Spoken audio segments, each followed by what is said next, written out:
handmade this beat.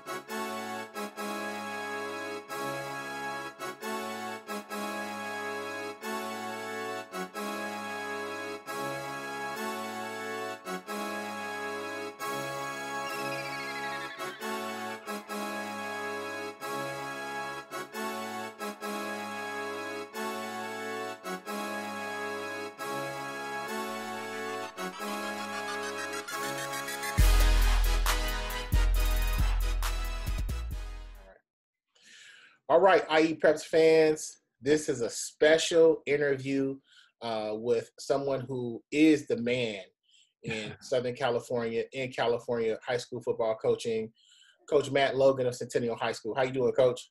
I'm good. How you doing? Doing great. Thank you for making time for this interview. So there's a lot of questions over the years. I've been covering you. IE Preps has been covering you since our inception, so that's in 2011. So we really got to see you right in the middle of your run and kind of just take it through the stratosphere. And so I want to ask you some questions today that maybe other people have always kind of had on their mind, always wanted to ask you.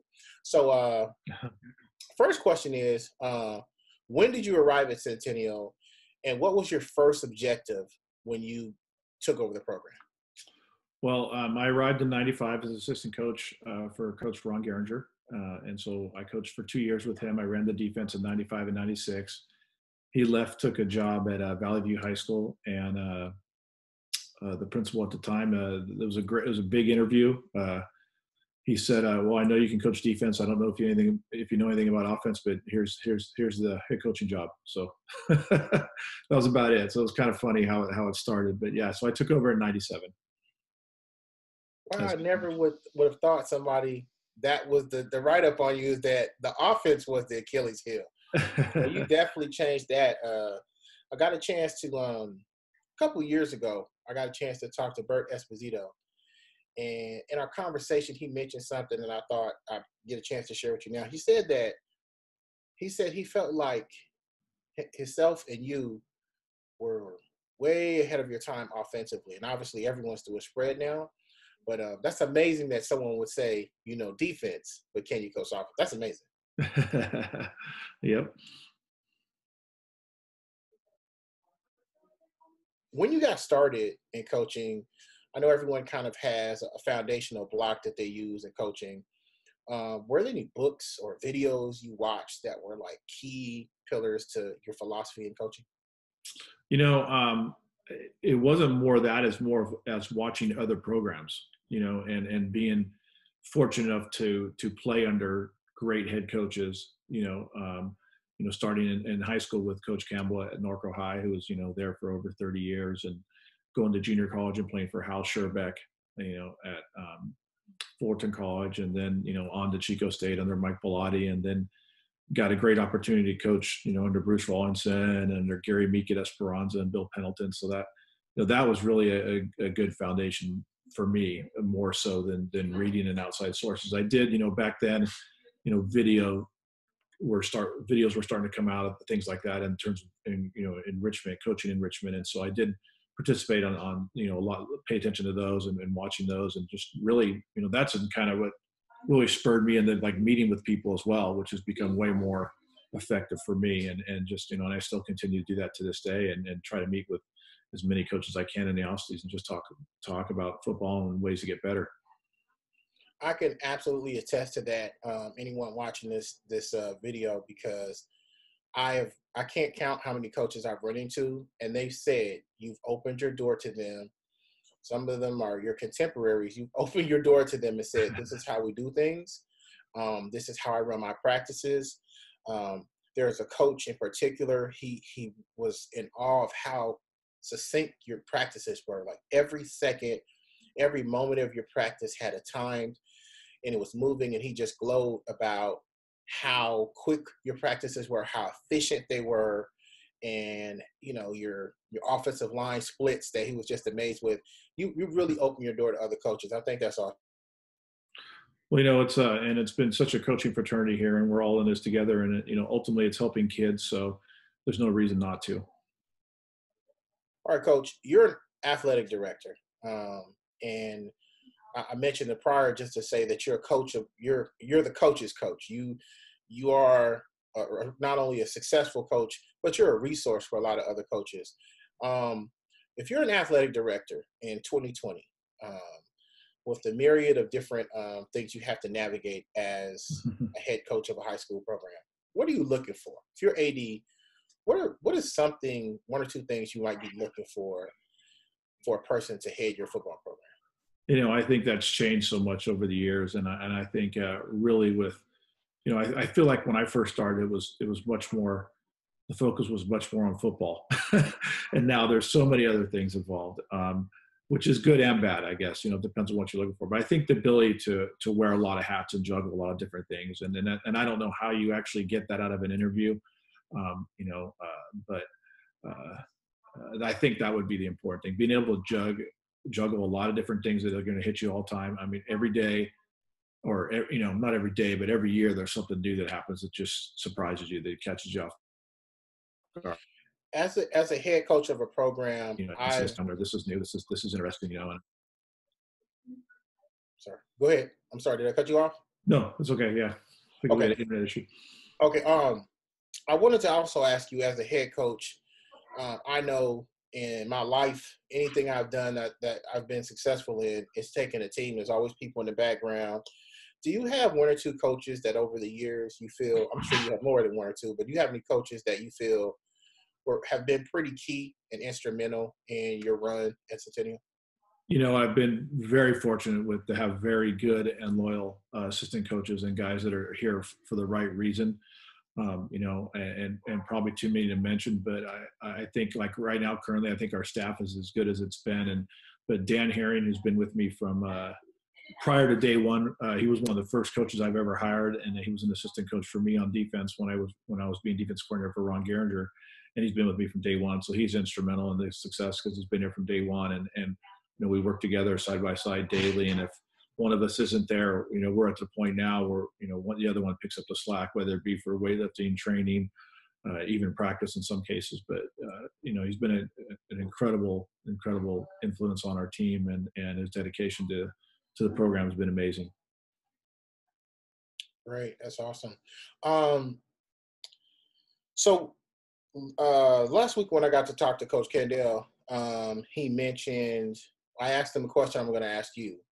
Who are the two best football players or athletes he's ever coached against? Both of them were Centennial players that you mentioned. I was like, ha-ha. But if you could recollect, I mean, and I talk, when I say the best, it doesn't mean what they did in college. It doesn't mean, maybe right. I or no one knows who they even are, but you remember those people. Who are the two best football players that you ever coached against that you can? We've played against a lot of really good players and guys who have had incredible games against us, that weren't college stars. But when you say that, the first guy that pops out of my mind, and I'm going to butcher his last name, but Ikabu Abrame, can't even say the name. Sorry, horrible at it. He was at Chino Hills. He was a running back and a middle linebacker, and we played them. I believe it was the semifinals, or it might have been the quarterfinals in 2010. And he played both ways full time. Probably carried it 40 times that night. Played middle linebacker. They ran like a 6-1 or a 5-1, and basically just let him run and make tackles. And I walked out of that game so impressed with his play and with that kid. And it was kind of funny to see his career progress. He ended up playing in Oregon, and we had a couple guys at Oregon, and one of them was Cameron Hunt. So after the game, we're waiting to say hi to Cameron, and I said, "Hey, is that Ifu over there?" And he goes, "Yeah." I go, "Can you introduce me? I want to talk to him real quick." And I said, "Man, you were the most impressive kid I ever played against live in all the years of coaching. I just want to let you know that you're a heck of a player." And it's kind of funny because I remembered him as a bigger guy, and he's here he is 5'9", 175 as a corner, at Oregon, but he was a lot bigger that night, it seemed like. And the next one would have been Sua Cravens at Vista Marietta. He was just so extremely athletic and could really do anything he wanted. And he actually altered some of the way we had to block some different things based on where he was at certain areas on the field. So those two athletes were amazing to play against. Shout out to Ifo. You made the list. That's awesome. Now, every coach has favorite games for certain reasons. Oh, People assume it's going to be, oh, it's the championship game, but so for some coaches, it's just a moment where you just are touched or whatever. Do you have a favorite game or favorite moment that you can recall? it's honestly, that would be hard to pinpoint just one. As I think about it, I think, in '96 as an assistant coach, our first win over Norco was huge. I remember in 2000, our first, well, actually, yeah, we beat Eisenhower that year. And that was a major win, we thought, for us. And it was kind of a program turner for us. I felt like that they were, you know, uh, had been a national champion, I think 3 years prior to that, had dominant teams and had great players. And I think I think we actually beat them in '99. When we finally beat them, I kind of felt like we had turned the corner a little bit as a program. And then in 2000, winning our first CI championship, going down to Elsinore. And I just remember getting off the 15 freeway there at their exit, and just the line of cars, and how amazed I was that, not really realizing the moment, as a young coach, and how awesome it was to walk away with the victory. I think, a triple overtime victory against North, against the Warren brothers, in the CI championship game was amazing. It was an amazing game with Jody Johnson picking off that 2-point conversion at the last game. 2008 state championship was amazing. And then when we got moved into the big division, I think in 2014, beating Bosco at the Big A was incredible. And then doing it again the next year in 2015. I mean, those are just, again, games that just pop out of my mind. There's more, but gosh, that's probably too much already. Plenty. Well, I mean, and I also love that you're mentioning the kind of like the different eras, the eras that we are in, because pretty much, if a historian's going to look at high school football in Southern California, there's going to be the centennial era that we're in, which is what you guys have been absolutely dominant and worked hard. But I love that you mentioned the programs that were very dominant, probably the era before Centennial. So in the past 20 years prior to that, you had JW North. You mentioned that Norco and Eisenhower. And so it's almost like a passing of the torch, if you will, to where you are now. So that's a pretty cool story. We want to hang on that torch for a little longer, so we're hoping to do some more damage and add to these. Coach, as far as this is probably the toughest thing that coaches go through is a loss. Is there one loss that, for whatever reason, it could have been a regular season loss? Is there one loss that sticks with you that you go like, gosh, we could have won that, but was there a toughest loss for you? I think as a coach, there's games you could have won, and there's games you should have won. The should haves are the ones I think that really get you. And as I look back, I think that for sure we had IMG beat, I felt like, in 2015. And I think that was a should have won. Losing to Bishop Gorman in 2014 was a should have won.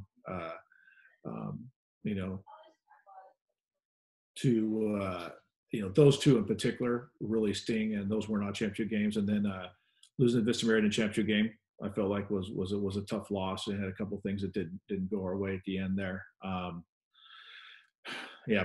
even the first De La Salle game in 2007, the first championship game we ever played in, being down by so many points, and then coming back and having a 4th and 2 late in the game that we didn't convert, that would have put us in a chance to possibly win that game. Those are the Palo Alto loss in 2010 state championship game. So there's quite a few that still resonate with me. As far as obviously you are the go-to. I mean, in ways that probably none of us will ever know, you're a source for many people in the coaching community nationally. When you run into your moments, either of frustration or just needing that inspiration, do you have coaching wise a person people you reach out to that you kind of are able to, I don't want to use the word mentored by, but do you have people that you still reach out to when you need that voice or something like that? Oh, absolutely. And when I first started, Coach Meek at Esperanza served that role for me for sure, and Coach Paredes at North served that role for me. And now it's probably a variety of different people. It might be some high school guys. It could be some junior college coaches. I'm pretty close to a couple junior college guys, so I kind of use that to run by things with them, because I feel like, although it is college, they have the same, general issues that we have in high school, and so same circumstances, and so I those are probably who I would use now. Yeah, probably like Mark McElroy at Saddleback College is a friend of mine who's awesome. John Shipp at Golden West.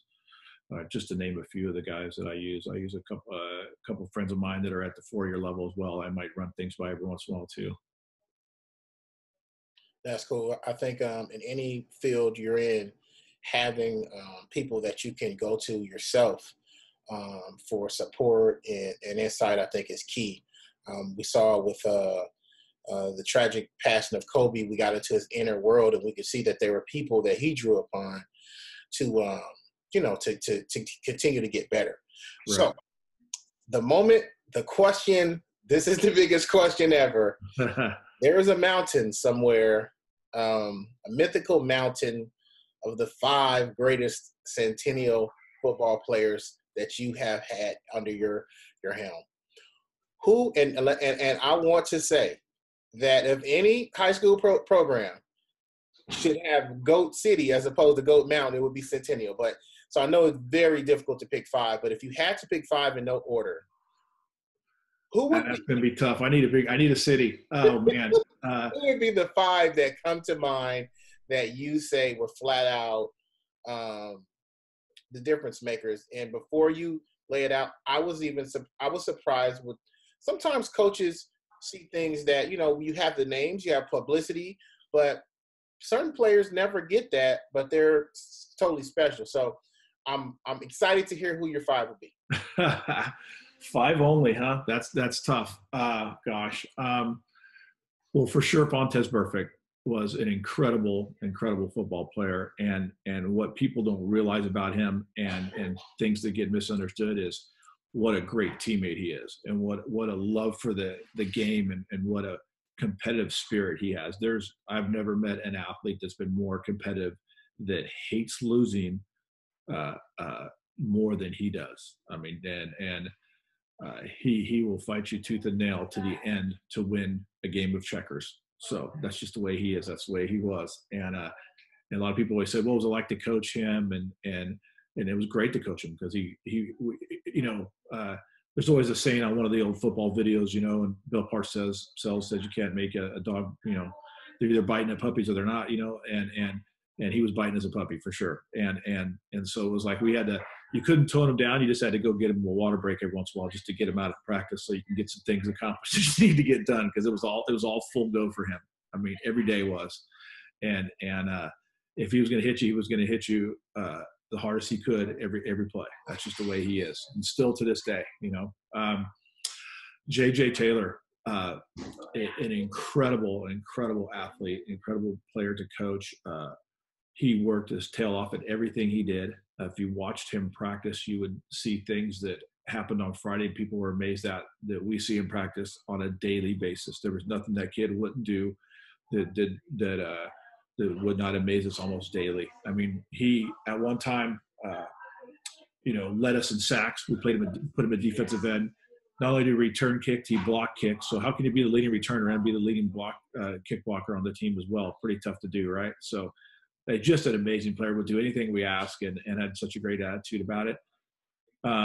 This is where it probably gets a little tougher now, thinking, although I didn't have him very long, Taylor Martinez was a special player. I just had him for the 1 year, and wish I had more time with him for sure.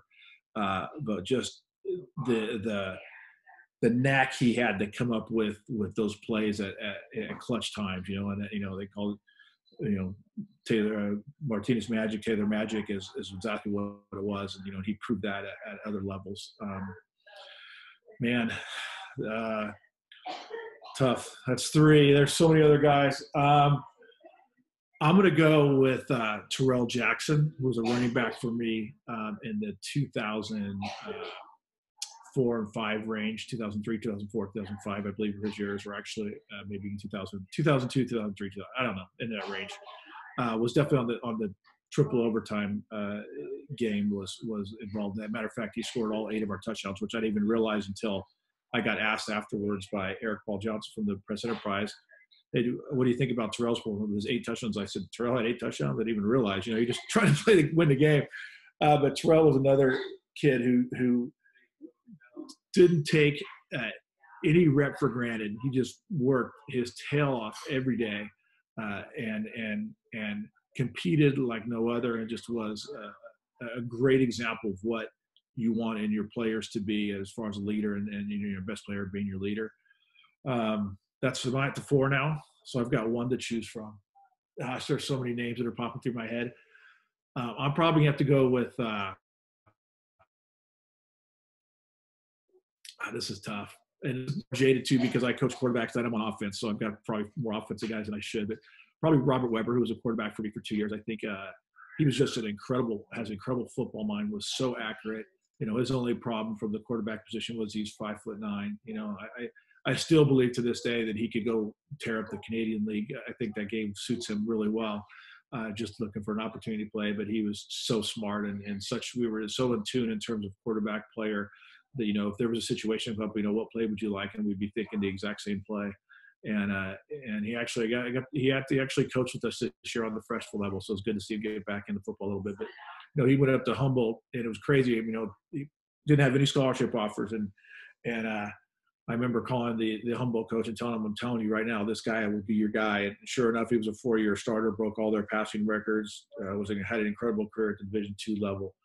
And so if that's my 5, I guess that's my 5. There's many other guys. I guess I need to throw out some names, man. Matt Scott, Cameron Hunt, Will Sutton, Lamar Broadway, Solo Viapulu, Cameron Hunt, Trey Watson. I mean, there's so many guys that Javon McKinley that are all deserving and could be on that top 5 list for sure. But very fortunate to have coached a lot of good players, and very lucky to do that, and still do to this day. Got a lot of great players. And something that may be a little different is I want to tell you that as a person who covers sports, we get a chance to meet the kids and really talk to them. And it's not always the case that when you talk to a young person that's athletically gifted, that they have other intangibles that you would consider to have good character. And I'm going to say that every single Centennial player that we ever talked to, ever came to a photo shoot, were 100% always respectful. And you have the high profile program in California, Southern California, if you will. None of them have ever come off anything but classy. And I cannot say that about every program, but I can say that about yours. So kudos to you and your coaching staff. Thank you. Your support team is terrific. Your principal and everything that you guys are doing at Centennial is really special. So, folks, there you have it. We wanted to put some smiles on everyone's faces. We know everyone is trying to stay safe and practice social distancing. But right now, we got a chance to talk to the man himself and kind of get behind the curtain and see what has made his program so special over the years and what was the setup, who are the best players are. So, Coach Logan, we want to continue to wish you and your family health and continue to do what you're doing for our community. You're a pillar and a beacon for our community, and we thank you for all that you do. Thank you very much. I appreciate the opportunity to come on today, and I hope everybody stays safe out there. All right. Take care, Coach. Thank you. Thank you.